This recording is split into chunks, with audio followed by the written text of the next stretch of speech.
Katanya Gen Z ogah jadi petani. Bahkan bagi mereka yang berasal dari keluarga petani sekalipun, nggak pengen jadi petani.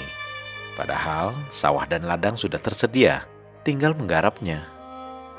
Lalu, mengapa anak-anak muda Indonesia banyak yang nggak mau jadi petani? Bagaimana agar Gen Z itu mau bertani adalah kepastian. Contoh gini, kenapa saya bilang kepastian? Karena petani sekarang tidak pasti. Ketika panen raya harganya anjlok.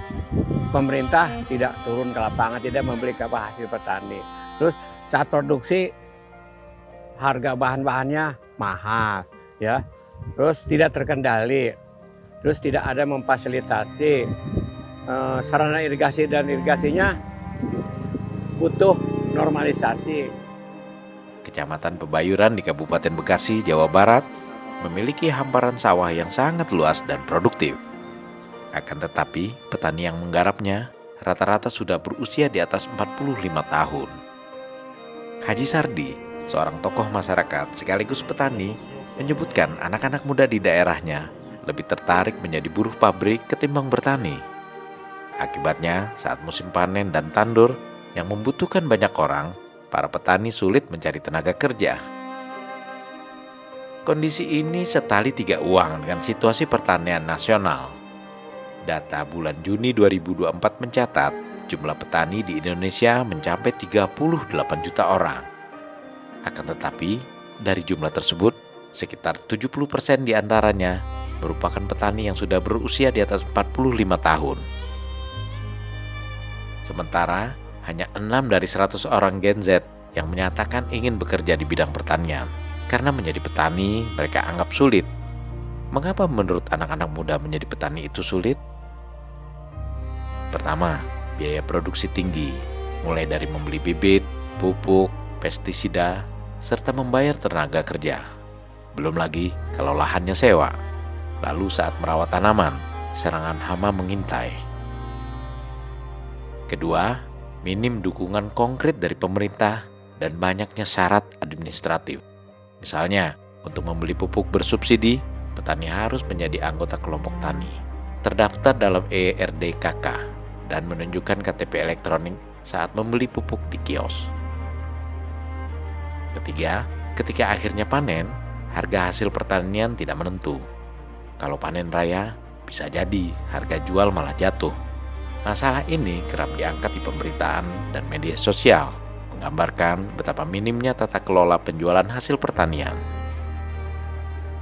Keempat, masalah lahan pertanian yang semakin sempit. Sawah dan tegalan diubah menjadi bangunan perumahan, ruko, atau pabrik. Lebih parah lagi, lahan yang masih ada pun sudah berkurang kesuburannya. Menanggapi peliknya masalah ini, Direktur PT Agrinas Pangan Nusantara menanggapi dengan sejumlah rancangan solusi. Ini fakta dan kenyataan yang sekarang ada, dan itu adalah peluang. Itu adalah peluang bagi Agrinas, dan kita sangat antusias bagaimana dalam melakukan ekstensifikasi nantinya itu kita akan melibatkan teknologi-teknologi canggih yang dalam untuk menjalankan traktornya itu kita perlu teman-teman atau adik-adik kita yang lulusan-lulusan dari Fakultas Pertanian yang mengerti tentang teknologi atau dari yang IT, karena untuk menjalankan traktor itu sekarang itu memang komputerisasi. Agrinas Pangan Nusantara bertekad mengubah pertanian Indonesia yang masih sangat tertinggal teknologinya dan bertransformasi menuju pertanian modern.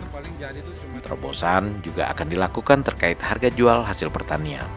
Saya sangat setuju bahwa harga kita sekarang ini tidak kompetitif dengan produsen atau negara tetangga kita. Tetapi saya yakin dan sangat yakin bahwa dengan Agrinas nanti akan hadir, kita akan menekan nilai input pertanian sehingga produk pertanian kita akan bisa menjadi murah, produktivitasnya akan tinggi, dan kita akan bersaing dan kita akan berdaulat. Kita akan tunjukkan bahwa kita bisa. Bung Jo memastikan negara akan hadir bagi para petani. melalui PT Agrinas Pangan Nusantara yang akan berjalan seiring dengan pembentukan 80.000 koperasi desa merah putih tahun ini.